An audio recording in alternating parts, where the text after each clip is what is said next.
Bismillahirrahmanirrahim. Assalamu alaikum wa rahmatullah. Aujourd'hui, nous allons voir ensemble le miracle du cumulonimbus. Est-ce que vous avez déjà entendu parler de ce mot-là? Le cumulonimbus. Mais moi, je ne connaissais pas qu'est-ce que c'est. Subhanallah. Mais le Coran, il est d'une précision qui, même moi, ça m'a choqué.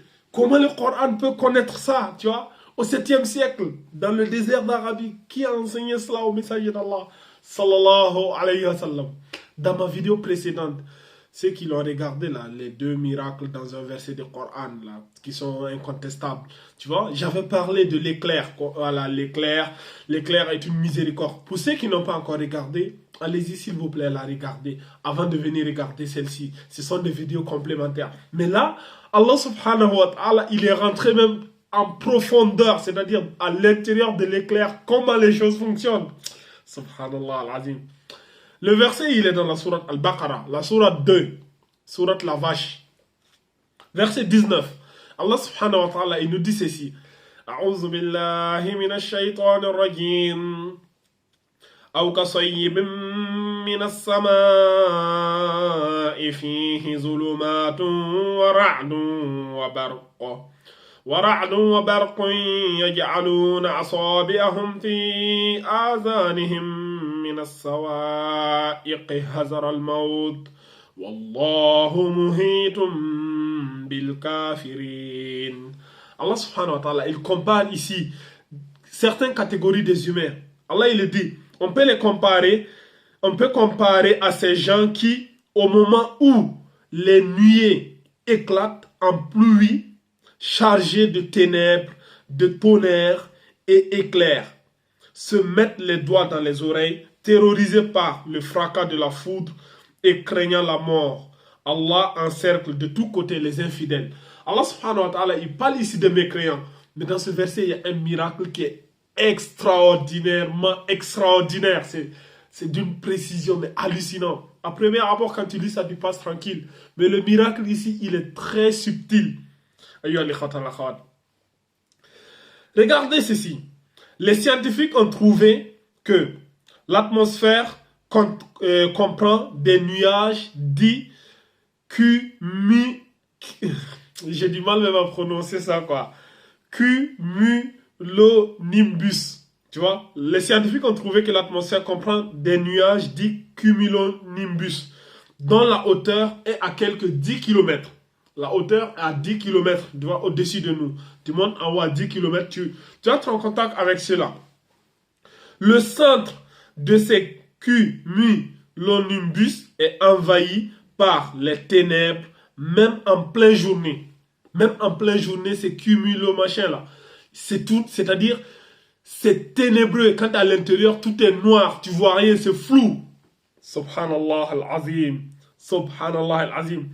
Quand les charges électriques accumulées à l'intérieur de ces nuages deviennent trop importantes, et surtout lorsqu'il y a opposition directe entre ces charges, il y a décharge électrique, un éclair se déclenche et un tonnerre se fait entendre. Je vais répéter pour que vous puissiez comprendre. Ouvrez bien vos oreilles. Ceux qui sont au fond de la classe là, réveillez-les. Réveillez-vous et écoutez ce que Allah subhanahu wa ta'ala il nous a dit dans le Coran et qu'est-ce que les scientifiques nous disent. Les scientifiques ils nous disent ceci. Les scientifiques ont trouvé que l'atmosphère comprend des nuages dits cumulonimbus, dont la hauteur est à quelques 10 km.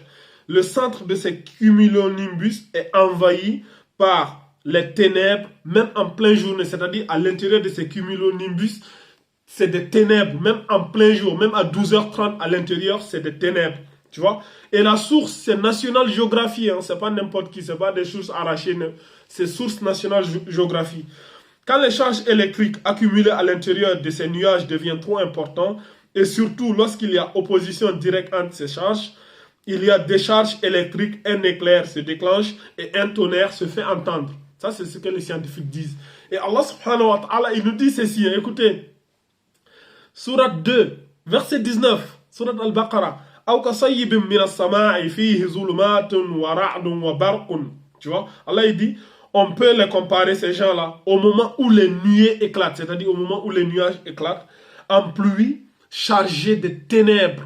Subhanallah, Allah il précise bien ici, à l'intérieur des nuées, il y a des ténèbres, tu vois, de tonnerre et éclairs. C'est-à-dire, Allah il nous décortique ici comment à l'intérieur, le cumulo machin là, comment je disais ça tout à l'heure, le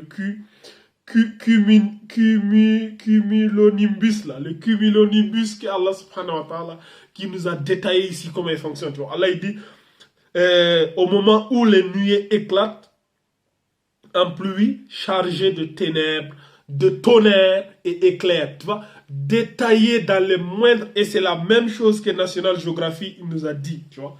Le National Geographic nous dit qu'à l'intérieur, tu vois, le centre de ces cumulonimbus est envahi par les ténèbres. Maintenant, il y a des charges électriques à l'intérieur. Quand ces charges-là deviennent trop importantes, surtout lorsqu'il y a opposition directe entre ces charges, qu'est-ce qui se passe? Il y a une décharge électrique. Et la décharge électrique, c'est ce qu'on appelle la foudre, l'éclair et la foudre, le tonnerre. On entend ça fait boum. Ceux d'entre vous qui ont encore des doutes sur le Coran, dites-moi, qui a enseigné cela au messager d'Allah sallallahu alayhi wa sallam? Le messager d'Allah sallallahu alayhi wa sallam n'avait pas des appareils pour analyser tous ces détails-là, tu vois. Le messager d'Allah sallallahu alayhi wa sallam, qui l'a enseigné ça? Comment il a appris tout cela? Est-ce lui-même qui a inventé ça? C'est qui dit, ouais, ils ont inventé le Coran. Vous êtes sérieux, les gars, au 7e siècle, au désert d'Arabie? Et le messager d'Allah, sallallahu alayhi wa sallam, il ne savait ni lire ni écrire. C'était un analphabète, selon la définition de quelqu'un qui sait lire ou écrire. Mais c'est l'enseignant de tous les enseignants. Le Coran, il est en avance sur tout. Je vous dis, celui qui maîtrise le Coran, là, il est en avance même sur la science. Le Coran défie la science, l'humanité, tout. Allah il dit, si vous êtes fort, créez un livre comme ce Coran. Vous n'allez pas parvenir. Même si vous prenez tous les associés du monde, les guides et tout, vous ne parviendrez même pas. Une seule sourate, vous serez incapable de produire. Dites-moi ce que vous pensez de cela. هذا أعلم والله عز وجل أعلم سبحانك اللهم وبحمدك أشهد أن لا إله إلا أنت أستغفرك وأتوب إليك وآخر الدعوانا أن الحمد لله رب العالمين.